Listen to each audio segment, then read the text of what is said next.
honorees ever assembled. We have country music legend George. Got it? Turned off. Got it?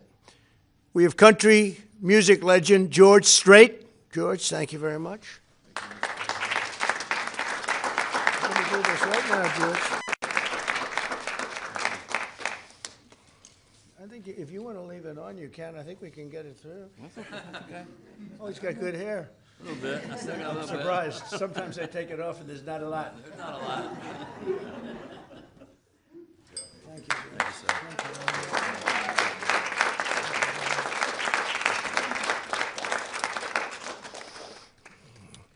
We have a great star of Broadway. I've seen the show many times and other shows of his, Michael Crawford. Michael, thank you.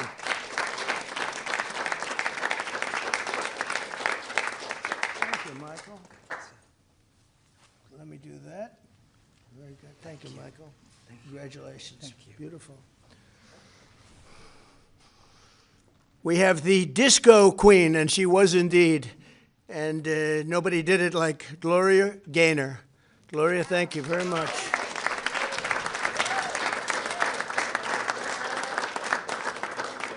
Oh, that's a good head of hair. That's beautiful. Thank you, Gloria. Thank you.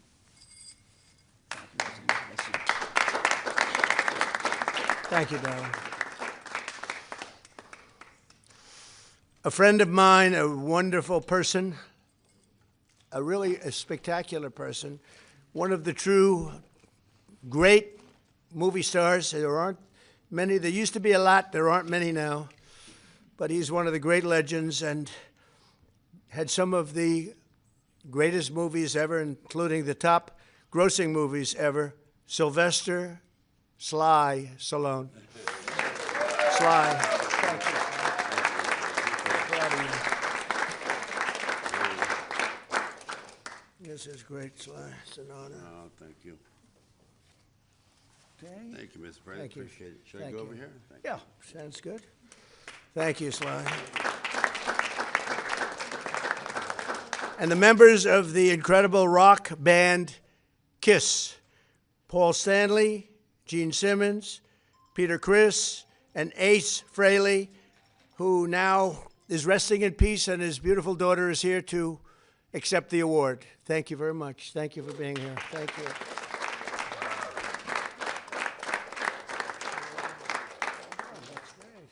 Who would have guessed? That's pretty good stuff, huh? Let me turn that around. Thank you. That's great. My friend for a long time. Thank you, Mr. That's good. President. Thank you very much. My friend for a long time.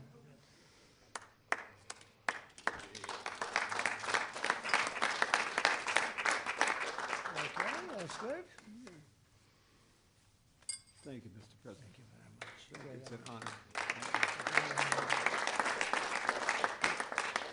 And I think your father would be very happy to have you wear this, okay? Thank you very much. He's a great guy.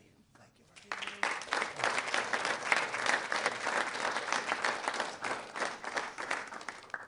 Those are great people.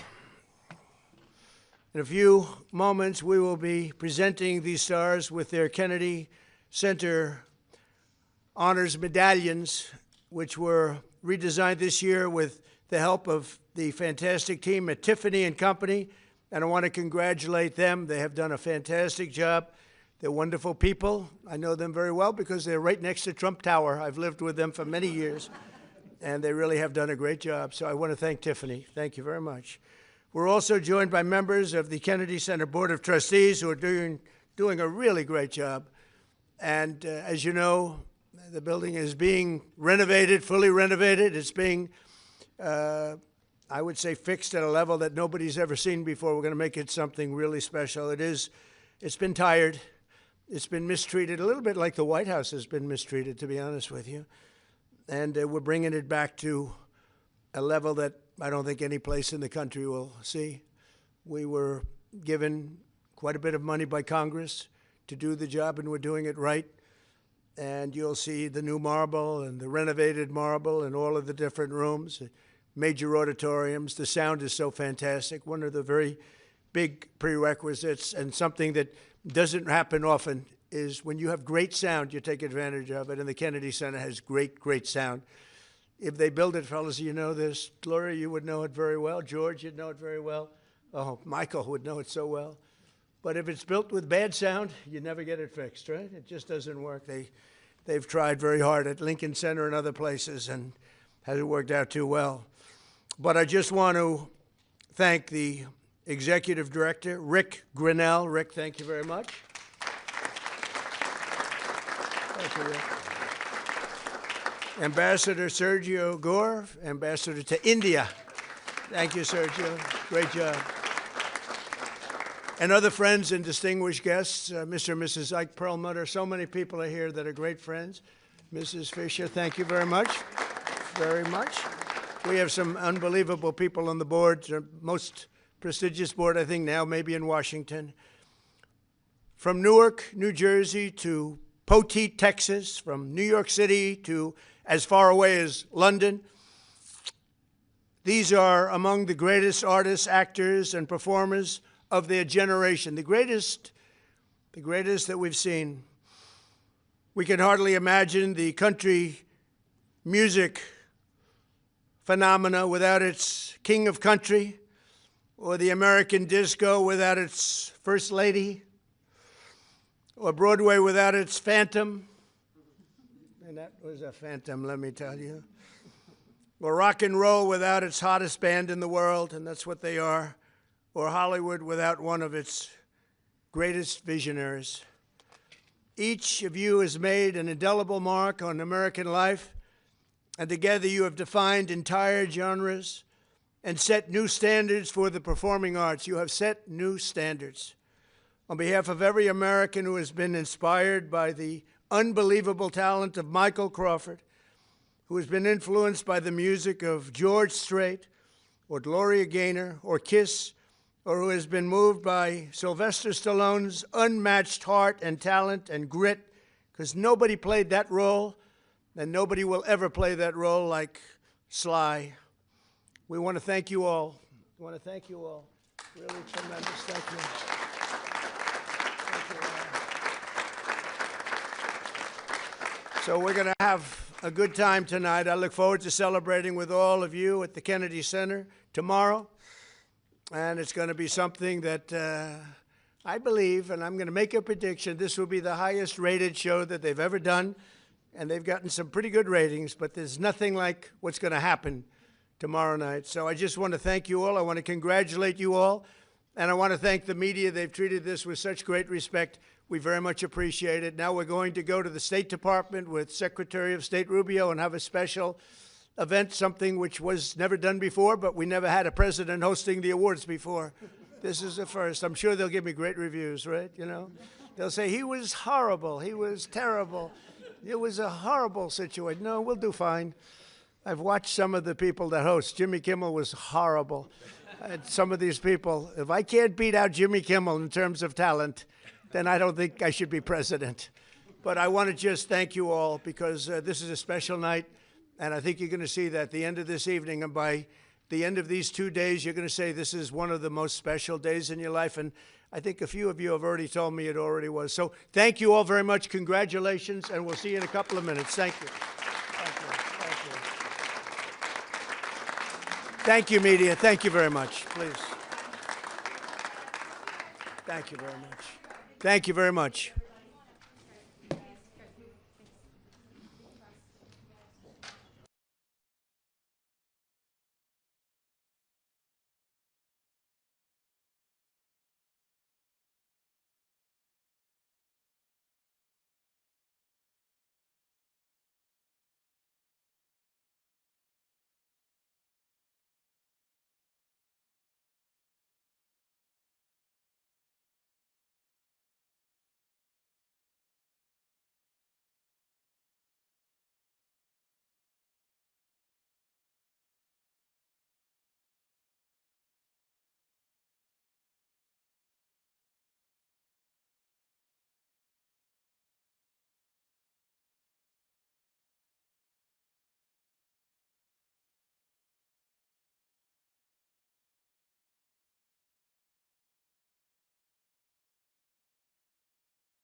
Ladies and gentlemen, please take your seats. The program is about to begin.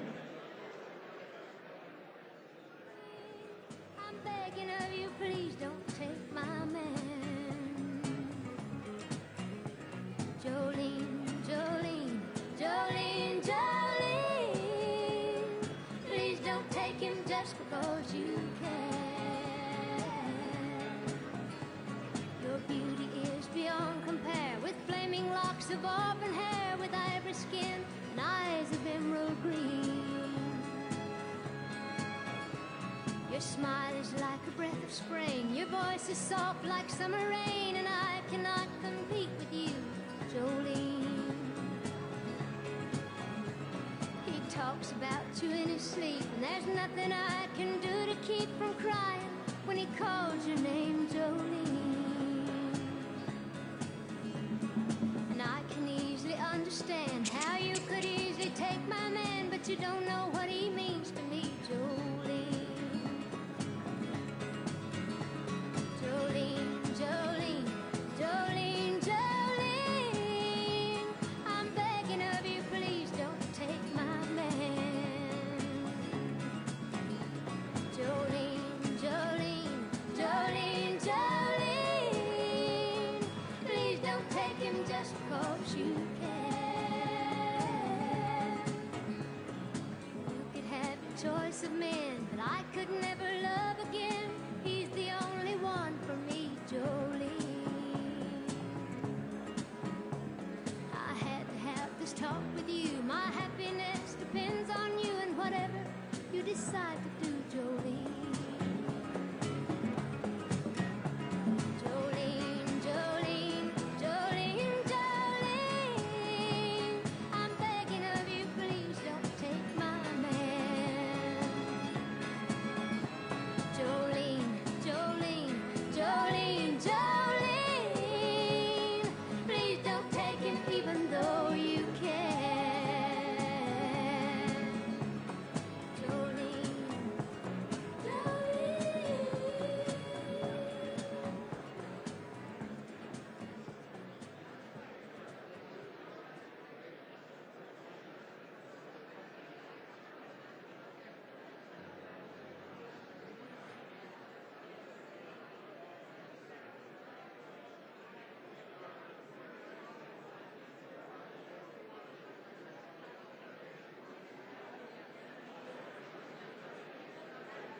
Ladies and gentlemen, please take your seats. The program is about to begin.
Ladies and gentlemen, please take your seats. The program is about to begin.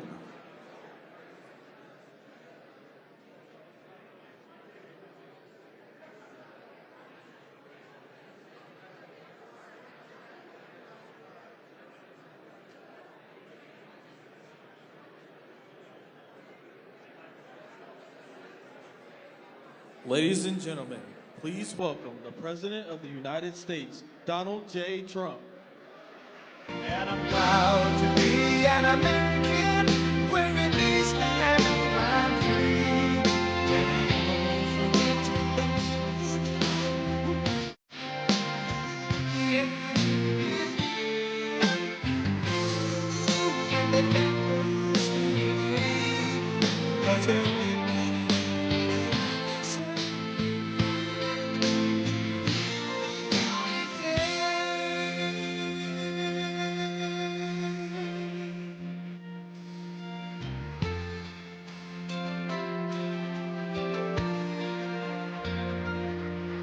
From the lakes of Minnesota to the hills of Tennessee, across the plains of Texas, UNC, from Detroit to Houston to LA, where there's pride in every American. We stand.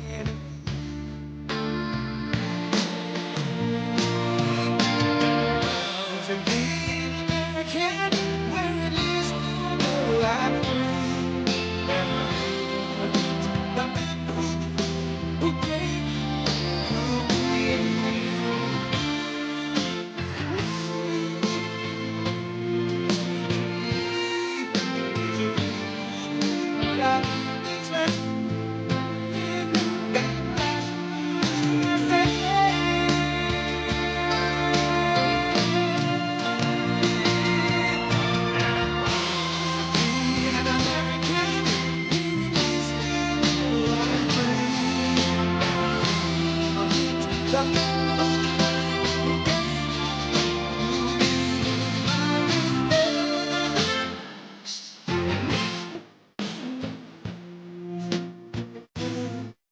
was you that I love this land?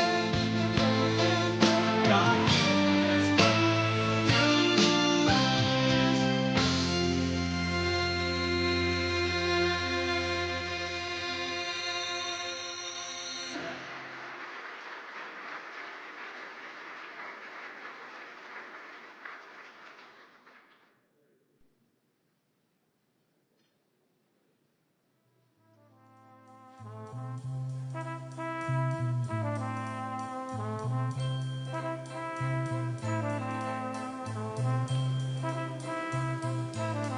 There must be lights burning brighter somewhere. Got to be birds flying higher in a sky more blue. If I can dream of a better land where all my brothers walk hand in hand, tell me why. Oh, why? Oh, why can't my dream come true? Oh, why? There must be peace and understanding sometime.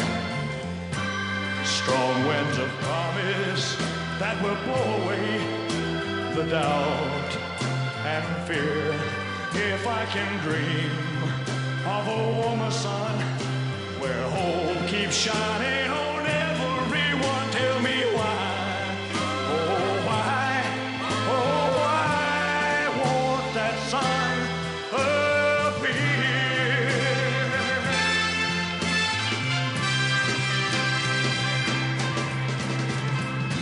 We're lost in a cloud. Distinguished guests, the Chief of Protocol of the United States, Ambassador Monica Crowley.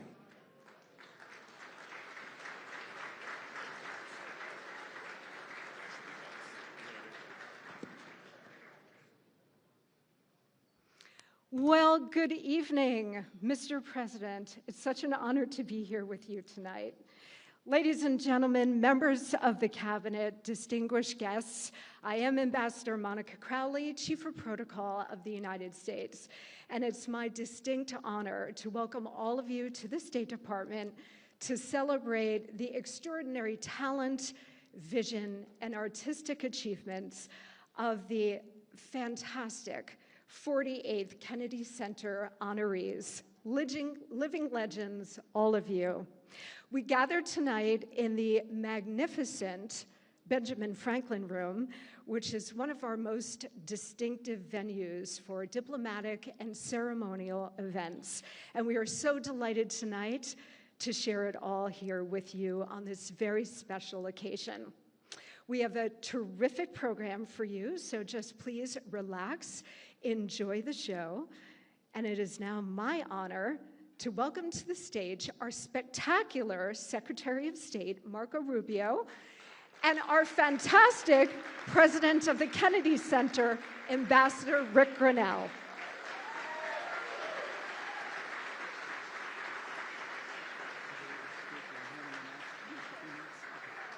Thank you. Thank you very much. Thank you, Mr. President. Welcome to the State Department. We love to have you here in this beautiful ballroom, and we're very excited about it. Of course, it's not nearly as big as one we're going to have in about a year and a half for the country, and but thank you for being here tonight. And it's an extraordinary honor to be here with all of you, to welcome you here to this room and to this place.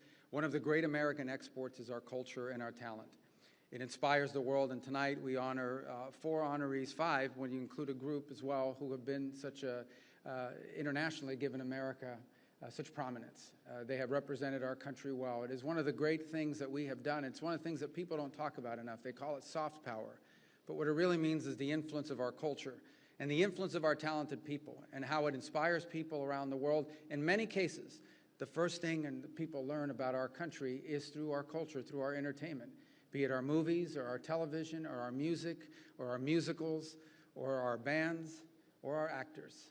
And so we are grateful and honored to be able to host this event tonight on the eve of tomorrow's ceremonies and tomorrow's celebration of this incredible American talent, and to partner, as has been done for many years, with the Kennedy Center, which is under extraordinary new leadership. You guys are doing a phenomenal job, both in fundraising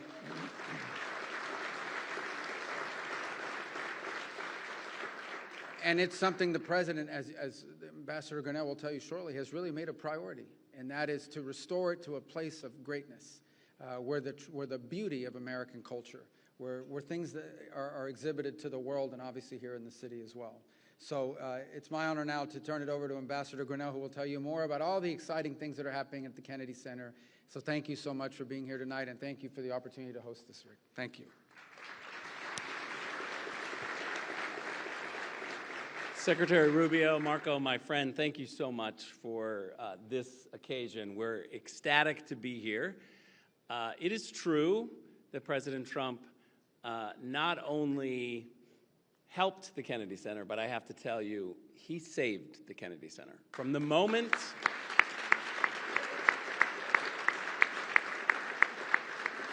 I arrived and the finances were a mess, despite whatever the media says, I promise you, we had no money in the bank. We were paying staff with debt reserves. It was awful. And on top of that, the deferred maintenance was criminal over the years. I brought President Trump over. I showed him. He's an expert on building, if you don't know that. And immediately said, what do you think? What are we supposed to do with this? Are we supposed to pour more money into this? And I said, sir, I got to be honest with you. Our engineers, our building people have said, this is so far past, we need to tear it down and start over. And the president said, nah, I can give you some money.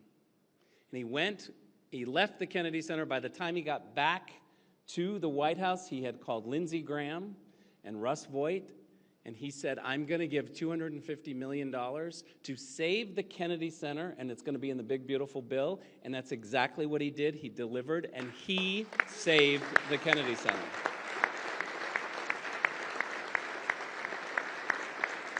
It's never a big story when things are neglected, but the Kennedy Center was neglected. It needs to be a place of bipartisanship. It needs to be a place that we come together and we celebrate together, and we don't care who you voted for president. You sit, you watch amazing shows like Les Mis. We have totally turned the place around because President Trump said from the beginning, change the programming to common sense programming that everybody wants, and corporations will come. Mr. President, it's exactly what happened, and I'm here to tell you we have the biggest haul we've ever made for the Kennedy Center Honors. We just brought in $23 million for the Kennedy Center Honors tomorrow night. That is almost double what they did last year, and that is all because people want to come. President Trump makes it a priority, and he is the one who gave us the vision to change the programming, raise the money, bring in the corporate dollars. Now, I have to be honest with you, I'm really thankful that Delta, Boeing, and CBS are here because you are our top donors. Thank you for all of your work.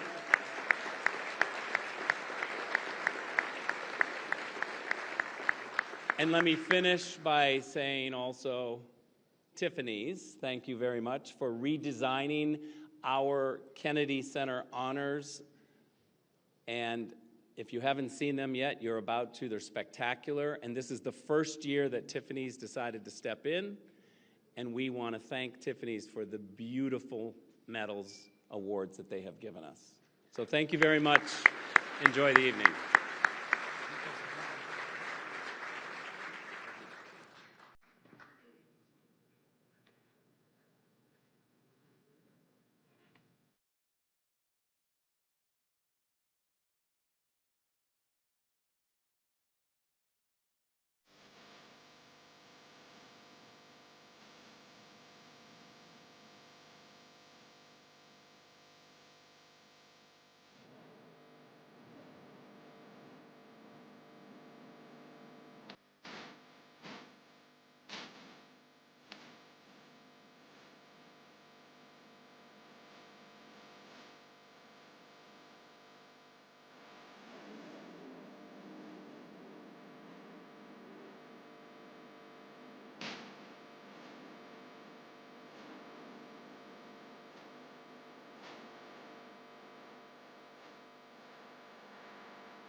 Ladies and gentlemen, the President of the United States, Donald J. Trump.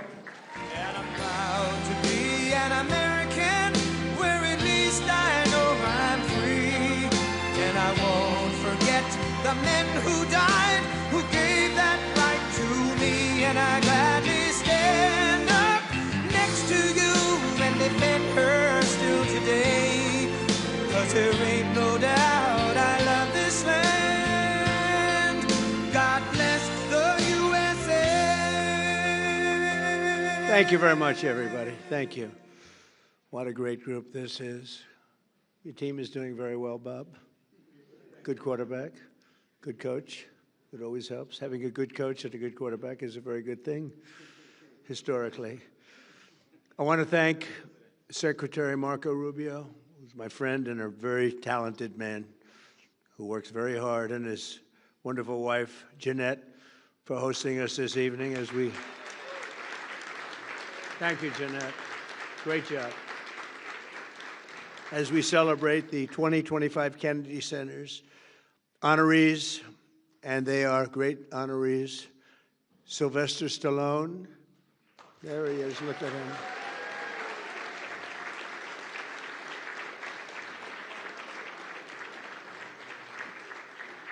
He got stuck in traffic, but he made it. He wasn't going to miss this under any... We heard he was walking up. I said, okay, now we can start. You look great. Thank you both very much. Jennifer, thank you very much. George Strait. Thank you, George.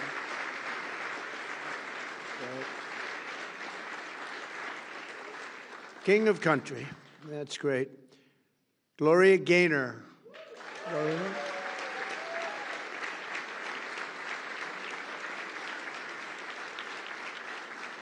Fantastic, Sheriff. You look so well. Thank you very much, Gloria. The legendary Michael Crawford.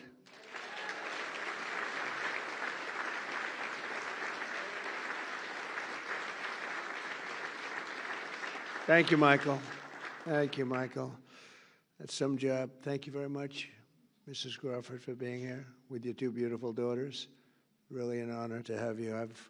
I don't want to say how many times I've seen you in Phantom, but you know, when you have a great artist, it's true with paintings, it's true with music, it's true with dance. Every time you see it, it gets better. And you see things you've never seen before, but I've seen you many times, and there's never been anybody like you. Thank you very much, Michael. Congratulations. And the truly legendary rock band Kiss.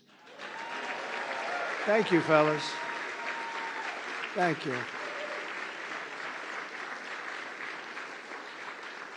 That's great. Thank you very much. And this is really much, really, look at it, pure talent, a lot of talent, as has ever been assembled under one roof. We've done something that they've never done before, and I'll be doing something that hasn't been done before. The President of the United States is hosting at the request of a certain television network.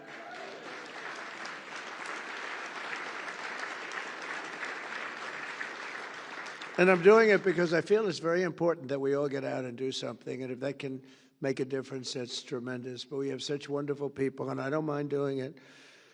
But these are some of the greatest of all time, and congratulations to all of you. And thank you very much to Tiffany and Company.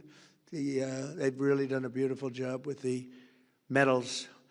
And I want to thank you, beautiful families, every one of you. You brought large numbers of your families here, and we appreciate that. And they appreciate you, I can tell you. A very special thanks as well to our terrific Kennedy Center Board of Trustees, along with Executive Director Rick Grinnell. The Board of Trustees has been amazing. It's got to be the hottest board, or I don't know, the Supreme Court is pretty hot. I always say the Supreme Court, the U.S. Senate, the NFL Owners Committee, I think that's pretty good too. But I think the board of the Kennedy Center is turning out to be, we have so many people that want to get on. I have so many enemies now because they want to be on the board, and I'm sort of saying you can't have it, can't get any more. But Rick, you've been fantastic, and Ambassador Sergio Gore, who's now going to India. Good luck. We may never see you again. 1.5 billion people. Think of that. 1.5 billion. Can you handle that, Sergio? I think you can. You can handle anything. But you're going to be dealing with a very special leader, as you know, a friend of mine, and you're going to do very well. He's very happy that you're going to be the ambassador, so good luck. You're going to be making your journey in 2 weeks. Good luck. I may never see him again. It's very sad. Also, I want to thank Secretaries Howard Lutnick, Doug Burgum, FCC Chairman Brendan Carr, my daughter Tiffany and her wonderful husband Michael, and so many other distinguished guests. We have so many people here, senators. We have other secretaries, and I'm just seeing some of you in the crowd. You are a good-looking crowd.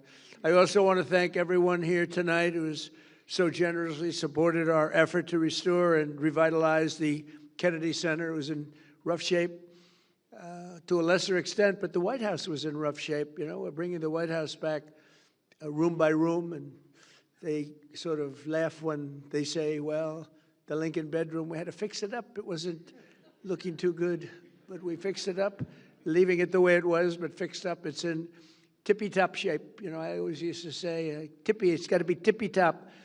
But you had a lot of other presidents that weren't into that. I've always been into it. The Oval Office has reached a new level. The Cabinet Room, everyone wants to see the Cabinet Room, and it's so beautiful now. We took some of the paintings that were downstairs in vaults. They have big vaults. They have 2,000 paintings, over 2,000. We have great curators, 7 of them, and they love the place. Some of them have been there for 40 years, and if they don't like you, you don't get the painting you want. you don't get the Declaration of Independence brought up into the Oval Office. A couple of other presidents suffered without it because they said, "I'm not going to be able to do it." But they've been great. But we have tremendous artwork being brought up and has been brought up from the vault. So it was sitting for 100 years, 150 years downstairs under the White House, and now we have it on walls throughout the building. And those walls, before we put them up, we make sure those walls are in perfect shape. I say, you got to make sure these walls are up before you do anything. And we've done a lot of work. We've redone great marble floors that were beat to hell. We've done not good floors that were out of one-by-one boxes from certain stores that are not very good. They shouldn't be there. Those floors should not have been there. We've replaced them with the most beautiful marble, statuary marble. They call it in Italy statuario, great white and black marble that forms Greece and big parts of Italy. And Italy during a time when Italy was extremely strong, and Greece when Greece was Greece. And they had that, and we now have that in the White House, replacing one-by-one tiles that were not good. But we've fixed the White House, and we've fixed the Kennedy Center. The Kennedy Center has some work to be done. We've worked very hard on it, actually. I spent a lot of time there with contractors. I mean, I go around. I have two jobs. I have a construction job, which is really like relaxation for me because I've been doing it all my life. But we're fixing the Kennedy. I said, you need a new roof. And he said, sir, there's a lot of water coming down. You know, they didn't know. You need a new roof. It's been there for like 45, 50 years. And we're doing everything. We're doing brand new air conditioning. Carrier's been so incredible. They made a donation, a big donation on the ballroom. We were bidding out the ballroom, and Carrier came along, and they said, sir, we'd like to contribute the air conditioning for the ballroom. It was like $17 million. It's a lot of air conditioning and heating. And a great steel company came along and said, sir, would like to contribute the steel. That's a big steel. That's a big account. And we had Caterpillar Tractor come along and said, sir, we'd like to contribute all of the tractors, all of the excavation equipment, and all of the lifts and generators and everything else you have in the ballroom, because it's got a lot of very complex equipment that you wouldn't think of. So I want to thank Caterpillar and others. Others are going to be made public, but they've really been very gracious, and we're having the same thing happen at the Kennedy Center. They view it as a very important thing, and we have marble experts, some of the greatest marble people anywhere in the world, and they're taking this marble that was in such bad shape that everyone said, we have to rip it down, we have to take it down. No, the marble is great, big, beautiful slabs. You don't get them like that anymore. It's very hard. Giant, they call them the giant slabs. They don't make them. But with tender, loving care, and I always say, remember, if you take 1/100th of an inch off the top of the marble, you have brand new marble. People don't know that. They see the marble and they say, oh, the marble's stained or the marble's gone. I say, no, no. If you go just a little bit, if you take just a little bit of that skin off and you get it down, it's called grinding, you grind it down just 1/100th of an inch, you have a brand new slab of marble. And you've saved a little money, to put it mildly, like millions. The marble job was going to cost $59 million. They thought we had to take all the marble off the building and replace the marble with new marble. It was going to cost we had prices from 59 to 75 million. I think I'm going to spend $1 million to have it made beautiful. And what you replace it with was not nearly as good as what we already have. So it's sort of, I don't know, I like to tell you those little construction, because we talk politics all the time, and I like politics too. I said to somebody the other day, am I a better politician or construction real estate person? And they didn't know how to answer that question. I'm not sure how to answer it either, if you want to know the truth. But I actually get great relaxation out of fixing the White House and fixing the Kennedy Center. And it takes a little time, but not really, because it's time that some people want to rest. I don't really want to rest. I want to do things. And to me, it relaxes me. It's really almost better than resting. And we're bringing these places of great distinction, we're bringing them back. And the Kennedy Center is going to be incredible. Within 10 months, I mean, you're going to see, we've already done tremendous amounts of work, but within 10 months, you're going to see something that you'll really be amazed at. You know, one of the things with the Kennedy Center, because this is really honoring that tonight, but the sound is great. And if you don't have good sound, Lincoln, I don't want to say anything bad about Lincoln Center, but they've had a lot of problems over the years with sound. A lot of you, some of you on that board, you're here tonight. There's a very distinguished board also. But as you know, they have at Lincoln Center, they have a sound problem, and they've rebuilt one of their great buildings because the sound was always bad, and they can't get it right. They can't get it right. It's a very hard thing to do. There's a little luck to that. You know, you have to be a little bit lucky. And some of the greatest opera houses in the world in Europe were built 200 years ago, 300 years ago. And they had no sound engineers in those days, but they did have a lot of marble and stone. And marble and stone make really for great sound. I see we have Gloria, we have Kiss, we have George Strait, we have, think of it, we have the great Michael Crawford, and they know what I'm talking about probably better than anybody else in the whole world. But it's, sound is a big deal. And if you don't have it in a building, you pretty much never have it. They rebuild it, they spend millions and millions of dollars, they take it apart, they put up new walls, they put up new seats, they put up new everything, and they open it up, and it's a disaster. And the one thing with Kennedy Center, they have great sound. They've always been known to have great sound. And we're putting up large slabs of marble in a couple of the great halls. And it's already, we did some testing. It's made it, as good as it is, it's made it even better. Marble can do that.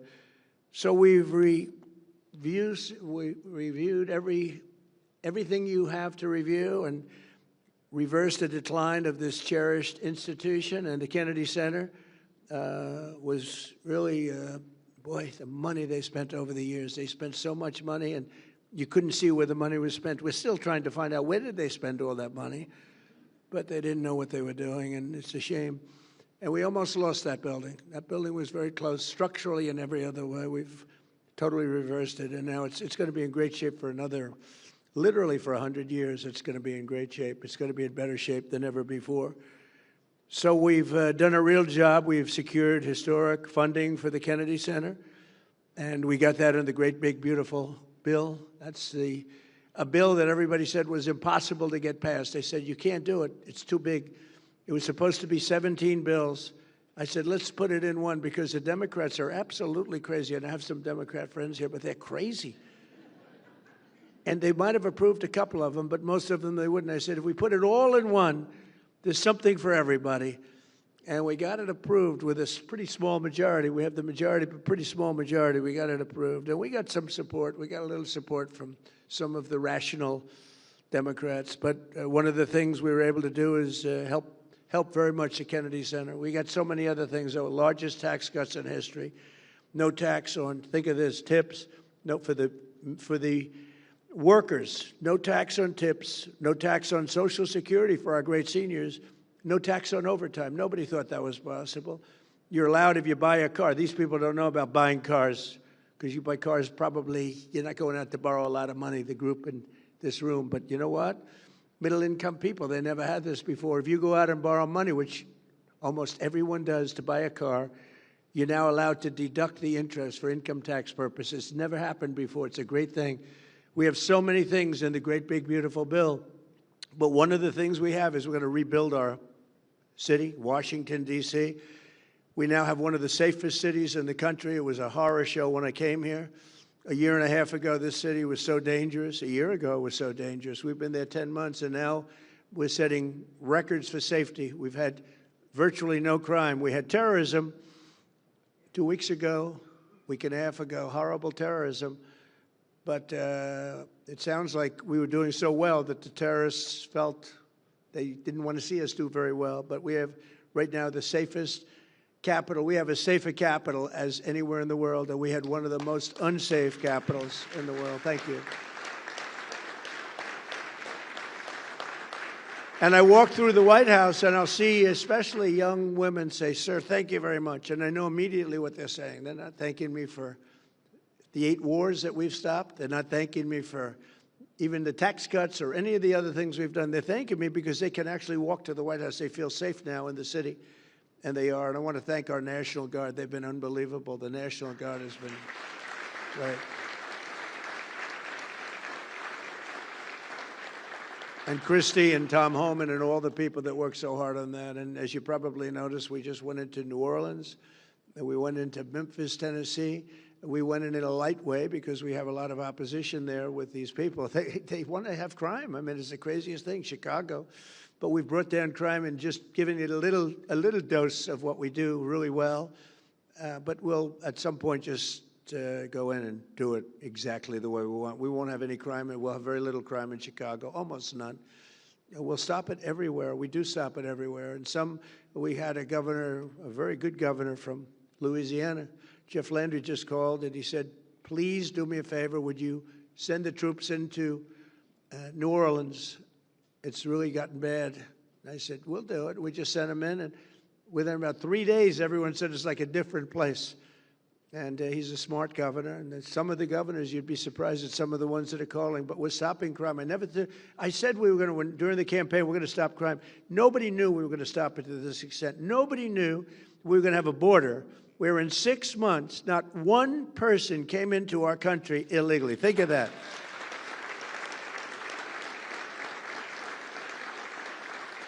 So we went from the worst border where millions and millions, 25 million people over the course of the 4 years came into our country, many from prisons and gang members, drug dealers, mental institutions. They came into our country, getting them out, have to get them out.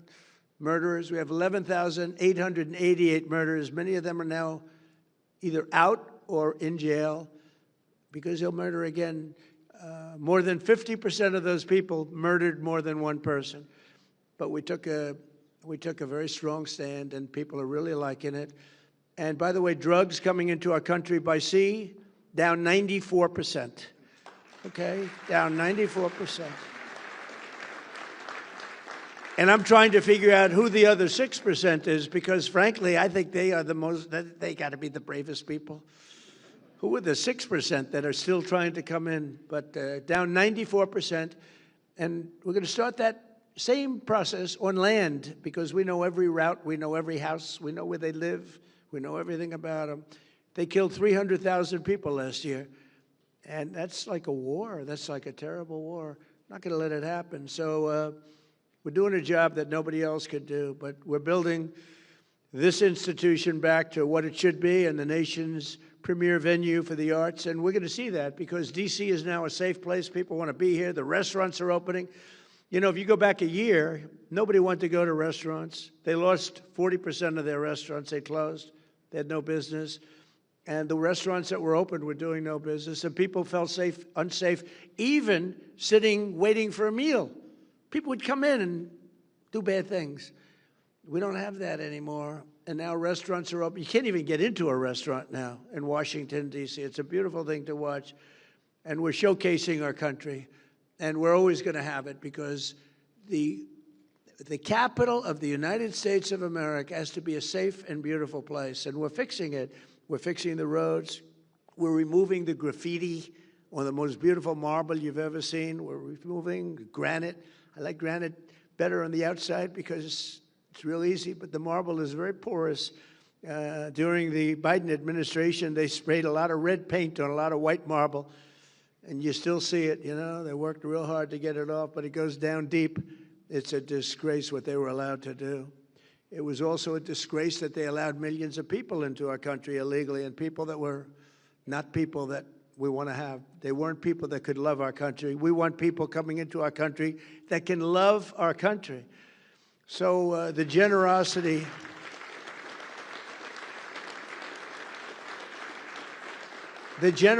of so many outstanding donors, and Rick mentioned some of them, but we've had so many people that just are so generous. It's been really incredible. And as you know, this is America's 250th anniversary. So we have all of these people, and next year, but next year is right around the corner, and that's going to be big. Then we have the World Cup coming, and we have the Olympics coming. And, you know, I got the Olympics and I got the World Cup. I cannot take credit for getting 250 years. That was just, we sort of lucked out. I tried to do that, but it didn't work. We lucked out. But the 250 is going to be incredible. In fact, we're having, on June 14th, we're having a fight. All of the greatest champions in the world, the UFC fight, they're building an arena in front of the White House, if you can believe it. Then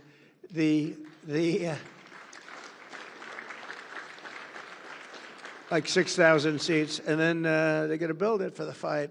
They're going to have the greatest champions of the world coming, and they're going to have over 100,000 people out. They're putting screens all over certain parts of Washington so everyone can see it. I don't think there'll be anything like it. It'll be on a Sunday night, June 14th.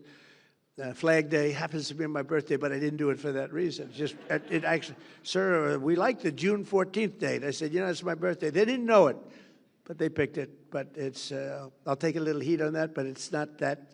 But I will tell you, that's going to be some. Everyone's asking me for tickets for the UFC.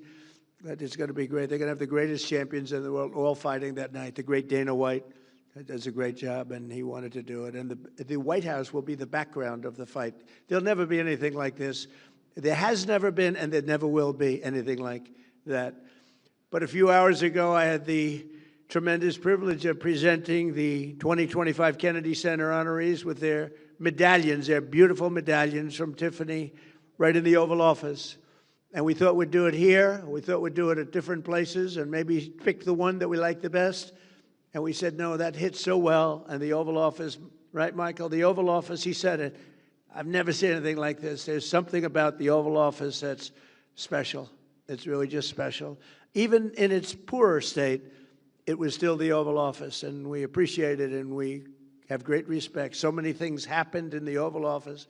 And they got to see the beautiful cabinet room, which we've brought back to life like it should be. Beautiful. It's a beautiful room, and it's really a beautiful room once again. Actually, more beautiful than it ever was. It was never like this. But the American people are proud of our country. We're proud of our beautiful White House, and we're proud of our beautiful Kennedy Center. And now you have it at the top of the line.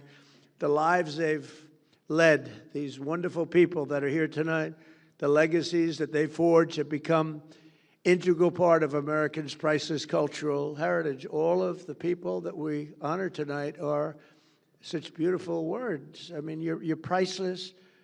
It's a cultural heritage that you've created, each of you in a very different way, most of you in a very different form, catering to different people, frankly. But you add it up, and it's 100% of our population. Each of them has given us treasures that will be passed down to every future generation. And I don't think you even appreciate what you've done. I don't think you really appreciate your greatness. Decades and even centuries from now, people will still watch and admire the films of Sylvester Stallone. There's nobody else can do those films. Nobody can do it.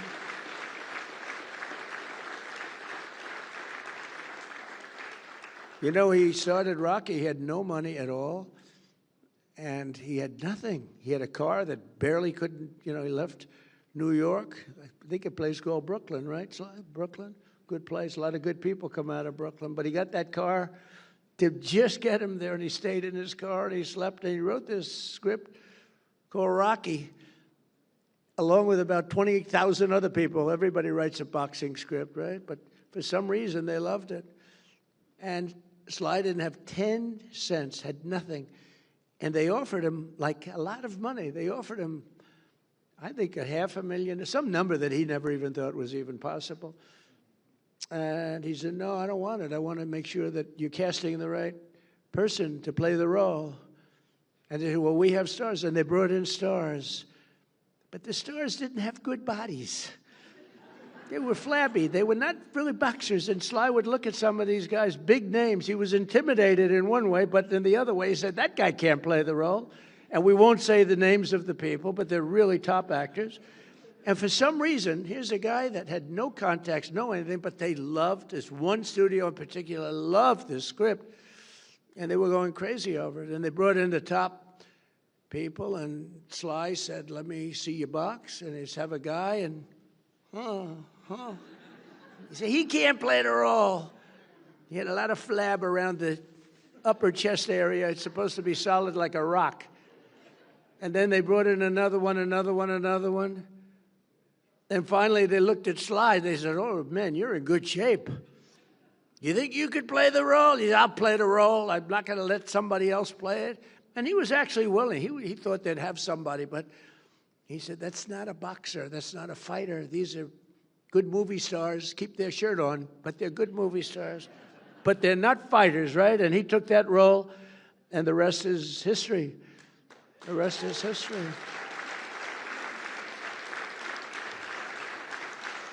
But think of it, how many people would turn down, you know, a tremendous, enough money, he probably thought he could live for the rest of his life. He probably could have if he had to.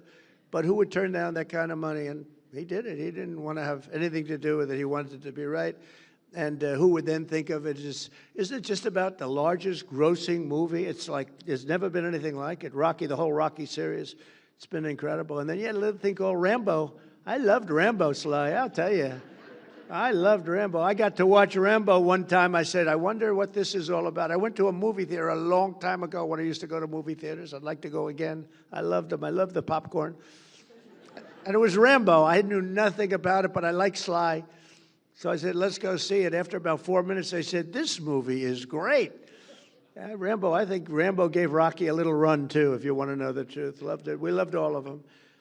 But really, a legend, and each of the people that are being honored, they're treasures that really will be passed down to future generations, decades and centuries from now. People are going to be looking at your work. They're going to be seeing every one of you. Your work is so incredible.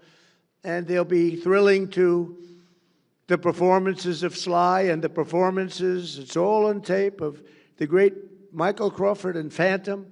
It's all on tape, you know, thank goodness for tape. Because if you couldn't see him, if you would miss that, if you wouldn't see Michael Crawford, the way he moved, the voice was magnificent, but the way he moved and the hands, the whole thing, it's just, there'll never be anything like it. But we have it on tape from every different angle, so guess what? You're lucky. There are a lot of great people that they've never been preserved that way, but you've been preserved. And people are going to be looking, people are going to be watching that and comparing in other plays and in other forms and other venues. They're going to be looking and comparing others to you, and I don't think they're ever going to find anybody like you, Michael, okay? I know something about that business. I don't think they'll find anybody like you. The look, the movement, the whole deal, and then the voice, right? The voice, that beautiful voice.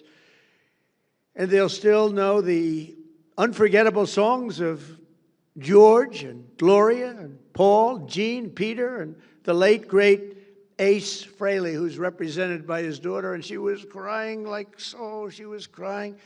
And all that meant to me is one thing, she loved her father, right? She loved her father.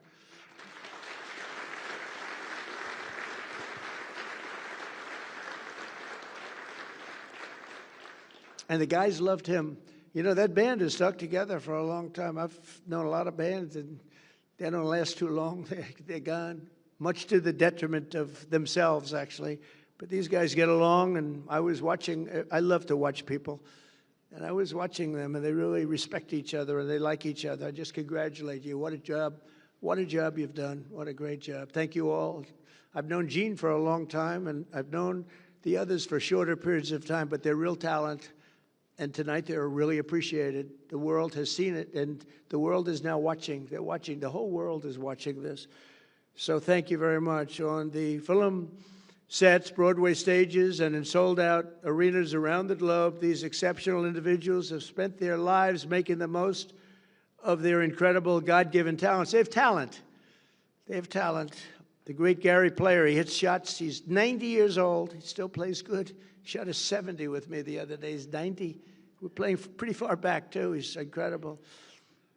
You think Biden could do that? I don't think so. Can't lift the club. But Gary was demonstrating shots, and one guy was having a very hard time, couldn't get out of a sand trap. Gary's known as the greatest sand player, #1 ever. He got down in the U.S. Opens, 2 U.S. Opens back-to-back. He got down 69 out of 71 times. I would say that's good. Even if you don't know anything about golf, you'd have to say that's good. But he got down, and this poor man that I was with, he was blessed with talent, but not golf talent. And he cannot get out of a trap. It was sad to watch. And Gary says, you don't understand. And he dropped 5 balls. Ping, ping, ping, ping, ping. Every ball right next to the hole. And this guy, and he tried it. He hit the ball a foot. He hit the next one over the green like by 50 yards. The whole thing was a disaster. He said, well, here's the problem. I've got talent and you don't. And that's what's true about you. You have talent. These 5 groups and people, they have great talent. And if you don't have talent, to be honest with you, there's not a damn thing you can do. You can get a little better.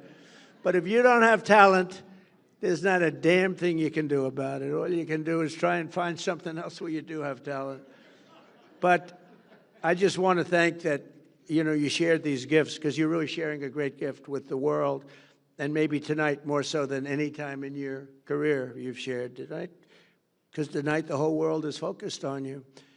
I want to celebrate all of this together, and tomorrow we pay tribute to them magnificently, and they're going to see something really special, and it's so great to have this at the Kennedy Center. I want to thank, as you know, FIFA for the award they gave me, but more importantly for choosing the Kennedy Center.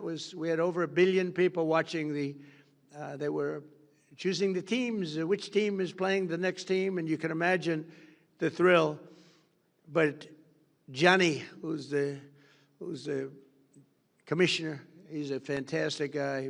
I guess you have to say he's like the biggest guy in sports, Bob. He's big.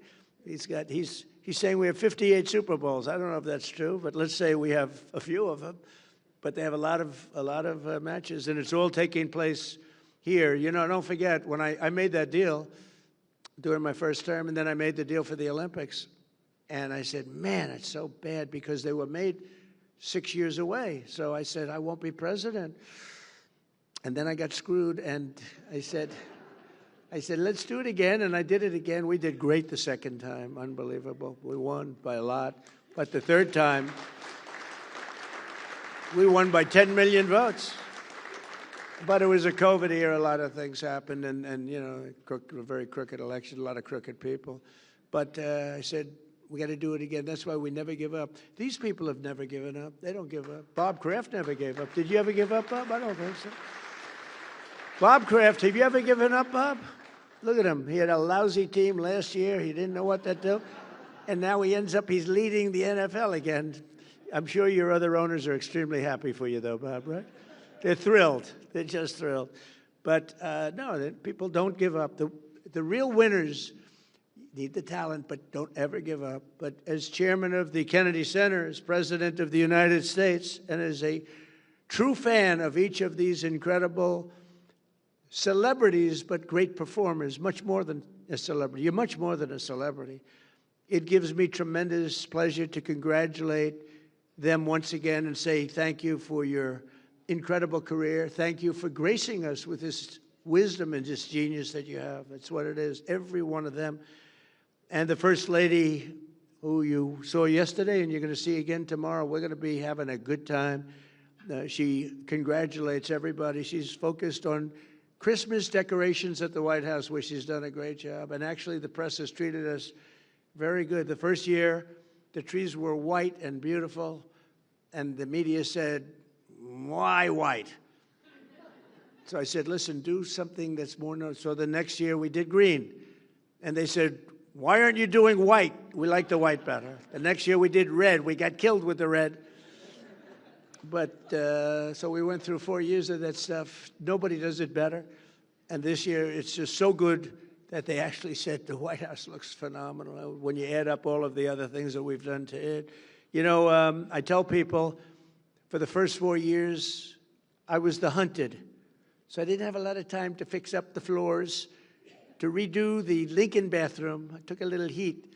It was the worst job. It was done in many years ago. It was done during, actually, the Truman administration with very cheap green tile. That was in Lincoln. Now we have it done in beautiful, beautiful Paradiso marble. It's all book matched and so beautiful.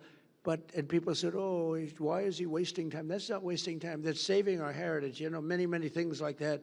It's saving the heritage of this country. And it's so important.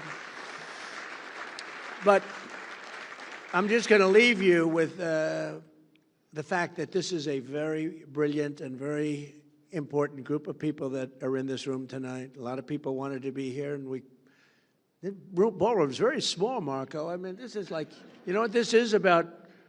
1/10. This is Section A of what's being built. This is like a little corner, but it is beautiful. And I have to say this: Marco Rubio is a great Secretary of State. And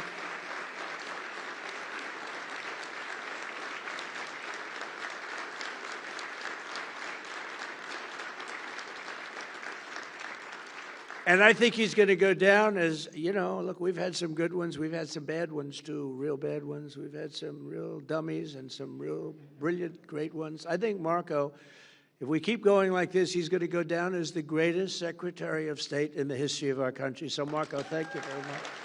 Thank you very much. And I just want to thank everybody. It's a very special journey that we're on. It's a beautiful journey, and we're beautifying our country. We're strengthening our country. We're respected again as a country. We're so respected now, like never before. And whether it's Europe, Japan, I mean, every one of them, they have tremendous respect. They used to laugh at us not long ago. A year and a half ago, they were laughing at us, and they're not laughing anymore. They respect us like they've never done before. Thank you very much, everybody, for being here. It's a great honor to have you. Thank you very much.